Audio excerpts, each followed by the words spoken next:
ঝাড়খণ্ডে ভারী বৃষ্টি এর জেরে বুধবার থেকে জল ছাড়া শুরু করেছে দামোদর ভ্যালি কর্পোরেশন। গত 3 দিন ধরে বৃষ্টিতে ভাসছে দক্ষিণবঙ্গের বিভিন্ন জেলা। তার উপরে ঝাড়খণ্ডে ভারী বৃষ্টি হওয়ার পর থেকে জল ছাড়তে শুরু করেছে ডিভিসি। মাইথন ও পঞ্চায়েত এই দুই জলাধার থেকে ডিভিসি জল ছাড়ছে। কয়েক হাজার কিউসেক জল ছাড়া হয়ে গিয়েছে। এর জেরে জল বাড়ছে দুর্গাপুরের জলাধারে। বুধবার থেকে জল ছাড়া শুরু করেছে দুর্গাপুর ব্যারেজের কর্তৃপক্ষ। ঝাড়খণ্ডে বৃষ্টি বাংলায় চিন্তা বাড়ছে।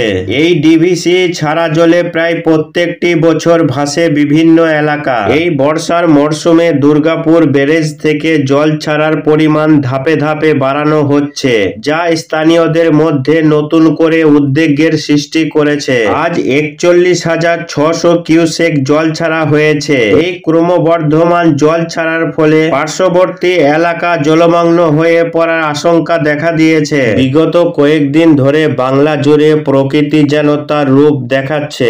অবিরাম বর্ষণে রাজ্যের পরিস্থিতি এখন রীতিমতো সংকটময়। বিশেষত পশ্চিমা অঞ্চলের জেলাগুলিতে লাগাতার বৃষ্টির কারণে বন্যার যে আশঙ্কা তৈরি হয়েছে তা নবান্নের কপালে চিন্তার ভাঁজ ফেলেছে। পশ্চিমা অঞ্চলের বেশ কিছু জেলা বিপদসীমার কাছাকাছি পৌঁছে গেছে, যা পরিস্থিতিকে আরো উদ্বেগজনক করে তুলেছে। পশ্চিমা অঞ্চলের জেলাগুলিতে যেইভাবে অতিরিক্ত বৃষ্টিপাত হচ্ছে এবং নদীগুলির জল স্তর অস্বাভাবিক হারে বৃদ্ধি পাচ্ছে, তাতে বন্যার আশঙ্কা ক্রমশ ঘনীভূত হচ্ছে। সেই সব এলাকায় বন্যার প্রবল সম্ভাবনা রয়েছে। সেই সমস্ত স্থানগুলির জন্য জারি করা হয়েছে বিশেষ সতর্কতা। একদিকে যেমন একটানা বৃষ্টি চলছে, তেমনি বাংলার আকাশে একটি নিম্নচাপ সৃষ্টি হয়ে তা বৃষ্টির পরিমাণ আরো বাড়িয়ে দিচ্ছে। রাজ্যের বহু অংশে অবিরাম বর্ষণ চলছে, যার ফলস্বরূপ নদীগুলির জলস্তর বিপজ্জনকভাবে বেড়ে চলেছে। সামগ্রিকভাবে গোটা রাজ্যেই পরিস্থিতি ক্রমেই খারাপের দিকে মন নেই। বিশেষ করে পশ্চিম বর্ধমানে ভারী বৃষ্টি হতে পারে। দক্ষিণ বীরভূমের কোথাও কোথাও বৃষ্টি হতে পারে। এর পাশাপাশি বাঁকুড়া, পুরুলিয়াতে আজকে ভারী বৃষ্টি হতে পারে বলে জানা যাচ্ছে।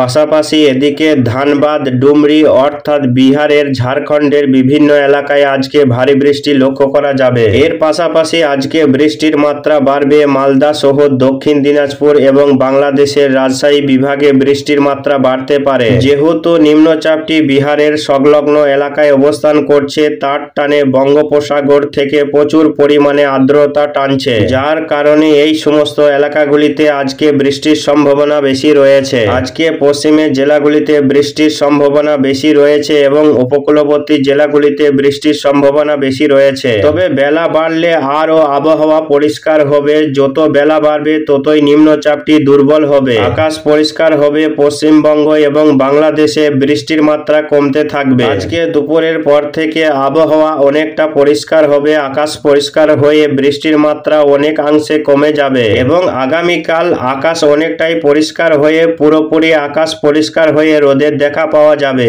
এবং এই নিম্নচাপটি একেবারে মধ্যপ্রদেশে গিয়ে অবস্থান করবে। আগামীকাল শনিবার কার্যত পশ্চিমবঙ্গের দক্ষিণের সব জেলা, দক্ষিণবঙ্গের কম বেশি সব জেলাতে আকাশ পরিষ্কার হয়ে যাবে। শনিবার বৃষ্টির সম্ভাবনা তেমন থাকবে না।